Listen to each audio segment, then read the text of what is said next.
What are your thoughts on Miss Universe Philippines, the winner? Honestly, total admiration. I mean, I never really look at competitors or any of that. I just think when the time is right where we meet, I want to meet them and know them for who they are the day I meet them, when I get the chance to compete with them or to get to know them. But it's very rare that I, stalk my competitors and do what are their strengths, what are their weaknesses. I'm not that type of person. I think the fact that all women from around the world got here, they must have something good about them. They do have something good about them, in fact. But the recent Miss Universe Philippines, the whole competition, it was showing up on my feed, and I was like, damn, she is amazing. Her response to people criticizing her appearance, I literally clapped. I was like, damn, no. Very smart, intelligent, beautiful as well. I mean, how dare anyone say that about her? Defensive. No, absolutely well-deserved. Very well-deserved, and huge fan. Mabuhay! Anyways, guys, how is everyone doing? I honestly feel that now there's so much drama-ish when it comes to the pageantry season. You know, there's always like love and hate and all that, but I'm focusing on the good. I'm congratulating the great, and yeah, we're moving on from there, honestly. I think being in here long enough, you know, I'm grateful for my position, I'm grateful for my fans, but there comes a time where you really have to stand up for yourself and say, no, this is not okay, and I will not participate in something that does not align with my values, and I think that's what makes a true queen, you know, so that is that. Sa atin pong napanood mga kapolitika, itong naging reaksyon at comment ni Miss Universe Thailand First Runner-Up 2023 Jazzy Tutor dito sa ating pambato sa Miss Universe 2026 na si Bea Milan-Windorski. At recently lang is napag-usapan po natin na si Bea dahil ina-update po natin yung kanyang mga sariwang kaganapan dito sa mga samot-saring issue sa Miss Universe. So very positive mga kapolitika itong naging reaksyon nitong Thai beauty queen na si Jazzy Tutor. At isa rin ito sa mga tinitingalang Thai beauty queen. At in fact, pinapabalik nga po siya ng mga Thai dito sa beauty pageant, pero hindi pa siya nakapag-decide mga kapolitika. At 3 taon na ang nakakalipas matapos na manalo bilang first runner-up itong si Jazzy.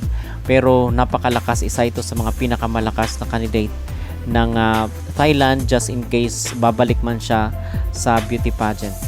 Okay, so darating rin po ang tamang panahon kasi may mga Pinoy rin siyang mga supporters, especially dito sa kanyang pagbanggit at pag-react kay Catriona Gray. So napahanga yung mga Pinoy pageant fans ito kay Jazzy sa kanyang admiration dito sa ating pambato sa Miss Universe 2026 na si Bea Milan-Windorski. So patuloy pa rin po natin na ina-update at binabalita sa inyo mga sariwang kaganapan at mga activities, mga events nitong ating pambato na si Bea. At recently lang is pumunta po dito sa Albay sa Bicol itong si Bea Milan-Windorski para sa Ibalong Festival. It was an honor to celebrate the Ibalong Festival by serving as a member of the selection committee for Mutya ng Ibalong.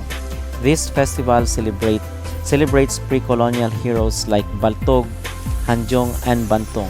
These legends reminds us that everyday Filipinos can overcome great obstacles and become heroes in their own right. This night of beauty and culture was a showcase that pageantry holds a responsibility far greater than crowns and sashes. Pageants provide an opportunity for women to advocate for the kind of world we want to build, one that is kinder, more sustainable, and equitable for all. So aside dito sa pagpunta ni Bea Milan sa Albay is nagpunta rin po sa Masungiji Reserve itong si Bea. And I urge you to please notice when you are happy and exclaim or murmur or think at some point. If this isn't nice, I don't know what it is. It was a joy to join Masungiji Reserve for a morning of bird watching and observing the wonders of Filipino biodiversity and avifauna. This experience urged me to slow down and take the time to experience what makes our country so beautiful. So yun yung mga latest ngayon dito kay Bea Milan.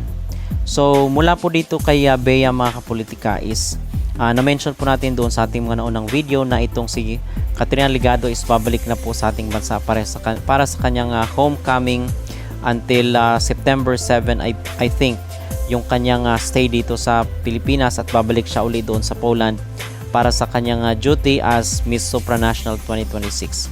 So sabi dito ni Katrina kahapon sa kanyang post, "Tomorrow I'll be coming home. After a journey filled with so much hard work, love and unforgettable moments, I'm finally coming home with a heart full of pride. To have represented the Philippines and brought home the Miss Supranational 2026 crown is a dream I will forever be grateful for. But more than the crown, I hope I made every Filipino feel proud. This victory is ours. See you all tomorrow, August 27 at NAIA Terminal 3, 4 p.m. I can't wait to see you all." So abangan po natin yung maging update ni Katrina Ligado dito sa kanyang pagbabalik sa ating bansa mga kapolitika matapos ang kanyang successful na journey doon sa Miss Supranational at yung kanyang pagkapanalo at uuwi siya dito na may corona at karangalan para sa ating bansa. Okay, so yun po ang ating mga latest na update dito sa mundo ng beauty pageant. So ano po mga kapolitika ang inyong magreaksyon dito sa sinabi ni Jazzy patungkol sa ating candidate na si Bea Milan? Mag-comment down below at huwag kalimutang mag-like at mag-subscribe na rin kayo para updated kayo sa ating mga latest issue.